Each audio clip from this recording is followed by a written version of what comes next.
a présenté à Adam et Ève une terre fertile, une terre arable, donc une terre qui était en mesure de produire.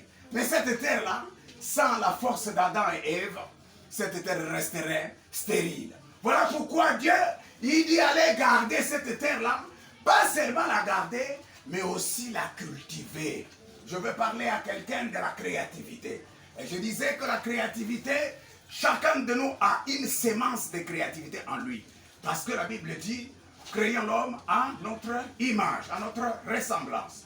Quelle ressemblance? C'est celle que Dieu lui-même était. Parce que nous devons ressembler à Dieu. Nous devons être des co-créateurs. Continuer la création que lui, il a arrêtée. Multiplier encore ce que lui, il nous a donné peu. Et donc, c'est comme l'histoire de l'homme du talent. Tu sais, un maître, un seigneur a donné à ses serviteurs, à ses travailleurs, des talents. Mais je crois, celui qui a reçu les talents le plus petit, c'est lui qui a pris les talents et qui l'a enfoncé dans la terre.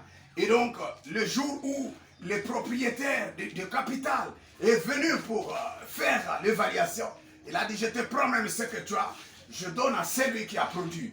Et donc, nous devons être des créateurs et non des quémandeurs. C'est ça ce qui donne la réponse à ceux qui ont dit, mais écoutez, nous sommes dans un pays où il y a le chômage, il n'y a pas d'entreprise, il n'y a pas de société, nous ne sommes pas engagés. Après avoir été à l'université, j'ai mon diplôme, mais je n'ai pas d'emploi. Créez, frère, créez, ma soeur. Il faut savoir créer. Et nous avons dit que c'était la troisième marche pour arriver à la dimension supérieure. Si tu as l'esprit de créativité, si tu as l'esprit d'initiative en toi, comme Dieu lui-même, tu seras en mesure d'accéder à la dimension supérieure.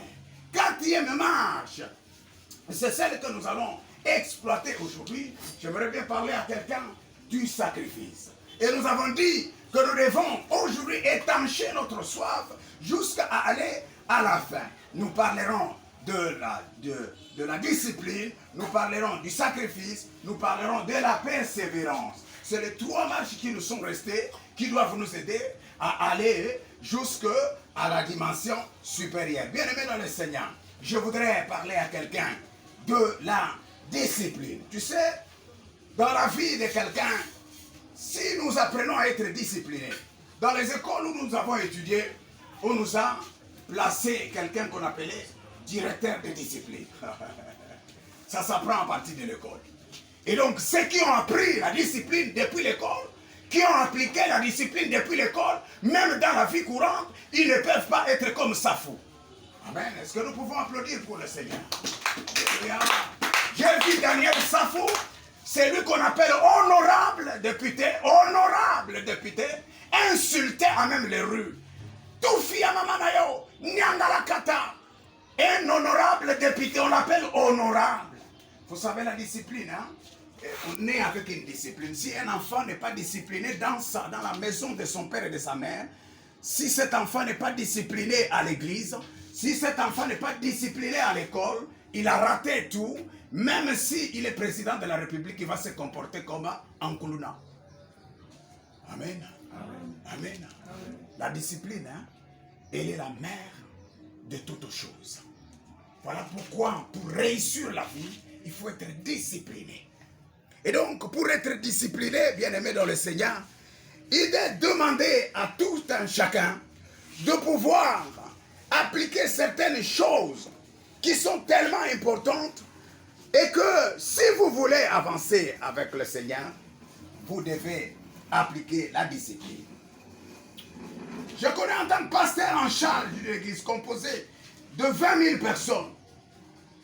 Il y a eu l'occasion de connaître, de conseiller plusieurs hommes d'affaires. Et ce pasteur-là s'était rendu compte que ceux-là, ils avaient des professions qu'on appelle des professions libérales. Parmi les plus prospères de cette région-là, et à leur contact, ils ont appris à générer la réussite, les traits de caractère nécessaires pour l'attendre.